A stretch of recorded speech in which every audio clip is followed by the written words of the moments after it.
Welcome to Count Stackula on YouTube, dear viewers. Tonight, a collection of spine-tingling stories to chill your bones, haunt your dreams. As the moon hangs low and the night grows darker, we invite you to enjoy a journey into the eerie and the mysterious. From the depths of madness to the hidden realms of the supernatural, these tales are sure to send shivers down your spine. So gather around, brace yourselves for the unknown, and prepare for a Halloween experience like no other.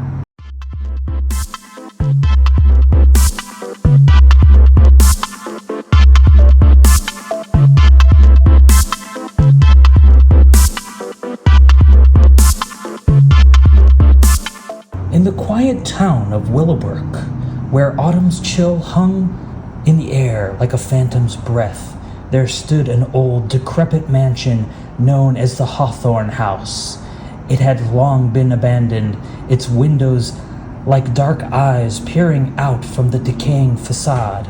The townsfolk whispered in hushed tones about its dark history and the man who once lived within, Silas Thornfield.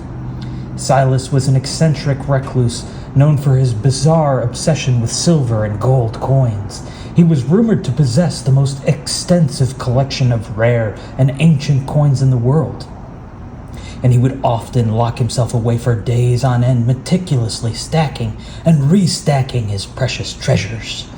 But it wasn't the coins that haunted the town's imagination. It was the eerie tales of the stacks growing higher and higher, reaching unimaginable heights as Silas delved deeper into his own madness. On a fateful Halloween night, a group of daring teenagers decided to explore the Hawthorne House. As they entered the rotten threshold, they were met with a musty scent of age and despair. Shadows danced on the peeling wallpaper, whispering secrets of the past. The group ventured deeper into the mansion, following the trail of eerie, tinkling laughter that resonated through the hallway. They soon found themselves in the heart of Silas' collection room. Coins of every shape, size, and era covered every surface. The air was thick with the metallic scent of wealth, and the room echoed with the ghostly sound of coins clinking together. There, in the center of the room, they saw a stack of silver and gold coins. It stood taller than a man, teetering precariously. Yet it did not fall. The coins formed an intricate sculpture. As the teens watched in awe, it seemed to come to life. The coins shifted, creating grotesque faces that leered and laughed. Fear crept through the group as the coin stacker began to speak, its voice a chilling blend of silver and gold, as it told of Silas Thornfield's descent into madness, how he believed the coins held the souls of those who had touched them, and how he aimed to create a monument to his obsession, a tower that would reach the heavens. The stack of coins threatened to topple, and the teenagers fled in terror. As they raced from the mansion, they heard Silas' maniacal laughter echoing in the darkness. The mansion shivered, and the coin stacker collapsed, coins spilling in all directions, releasing the trapped souls within. From that day on, Willowbrook remained a town haunted by the specter of Silas Thornfield and his insatiable hunger for wealth. The Hawthorne House stood as a testament to his madness, a place where the line between reality and the supernatural blurred. And even Halloween, the sound of clinking coins could still be heard within its decaying walls, a remainder of the madness that had consumed the man who had once lived there. In the heart of the bustling city of Greedington, there lived a man named Reginald Pennyworth. He was a notorious coin collector who had dedicated his entire life to amassing wealth through the pursuit of rare and valuable coins. His insatiable greed was well known throughout the city, and his fortune was the stuff of legends. Reginald was a solitary man with no friends or family, his only companions being the gleaming coins he treasured. One stormy night, as rain lashed the city's cobblestone streets, a mysterious stranger arrived in Greedington. This enigmatic figure was said to possess a coin like no other, a coin rumored to bring unimaginable wealth to its possessor. Reginald, hearing of the stranger's arrival, could not resist the allure of this mystical coin. He met with the stranger in a dimly lit alleyway of the city where shadows danced eerily in the flickering lamplight. The stranger presented the coin, its surface reflecting a sinister, otherworldly gleam. Reginald was captivated by its allure, and his insatiable greed overcame him. In exchange for the coin, he offered his entire collection, a lifetime's worth of wealth and obsession. The stranger accepted the trade, his eyes shimmering with an unsettling satisfaction. As soon as Reginald clasped the mysterious coin in his hand, he felt a chilling sensation crawl up his arm. His surroundings blurred, and a malevolent force seemed to envelop him. In an instant, Reginald's entire fortune vanished, and his coins he had treasured for decades melted into thin air. Reginald Pennyworth was left with nothing but cursed coin. Panic and despair gripped him as he realized the terrible price of his greed.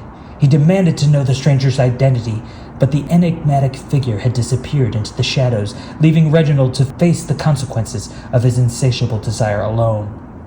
With his life's work reduced to dust, Reginald wandered the city as a destitute beggar, haunted by the knowledge that his relentless greed had cost him everything. The cursed coin remains in his possession, an eternal reminder of his folly. It brought him nothing but misfortune, as he watched his wealth deteriorate and his sanity crumble.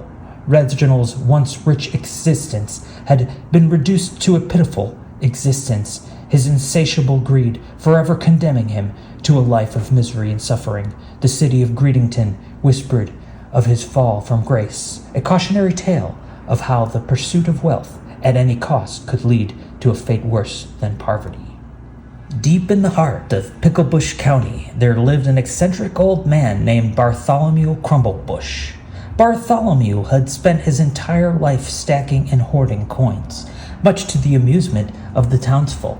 His obsession was so great that he decided to bury his entire fortune in a secret location, convinced that he could hide it so well that no one would find it. For weeks, Bart dug hole after hole after hole over in his property, each one deeper and more convoluted than the last. He'd laugh maniacally as he buried his coins, convinced he was outsmarting any potential thieves. With each new hole, he muttered to himself, "The real treasure is the adventure, you old coot." The whole town thought Bart had finally lost his marbles. Years passed, and Bart's property became a labyrinth of mounds and craters. By then, he had completely forgot where he had hidden his coins, and the townsfolk watched with wonder as he embarked on a treasure hunt of his own making. Bart's treasure map was a scribbled mess of circles, arrows, and cryptic doodles and gibberish. He spent hours each day poring over his nonsensical map, trying to decipher his own hidden clues. One sunny afternoon, as Bart was poking around in an enormous mound that he had deemed Mount Goldrush, he accidentally struck a rock with his shovel. With a clunk of cheer, a metal box was revealed. Bart's heart raced as he pried it open, expecting to finally behold his lost treasure. But to his great surprise, the box contained nothing more than a squirrel's stash of acorns. He burst into a fit of laughter, exclaiming, "Ha! Squirrels, you clever devils! But you won't outwit Bart Crumblebush!" In the days that followed, Bart's descent into madness was undeniable. He became a recluse, muttering to himself about lost riches and hidden treasures. He'd wander the property, digging more holes in a frenzied attempt to unearth his elusive wealth. His laughter was no longer jovial, but demented, echoing through the night like a curse.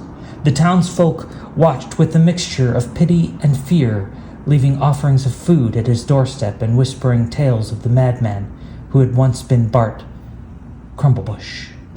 As the years went by, Bart's mind continued to unravel, and the line between reality and his delusions blurred into nothingness. He never did find the treasure he himself had buried, but it was no longer wealth he sought. It was a mirage, a phantom that had driven him to the brink of madness. And so, on the outskirts of Picklebush County, Bart remained a haunted, broken man, lost in the depths of his own delusions, forever chasing the treasure that had consumed his soul. In the end, he discovered that some riches were not meant to be found, and the cost of the possession was a descent into the darkest abyss of his own mind. This is Count Stackula. Thank you so much for watching. Please remember to like, share, comment, and subscribe. And have a happy Halloween, y'all. Peace.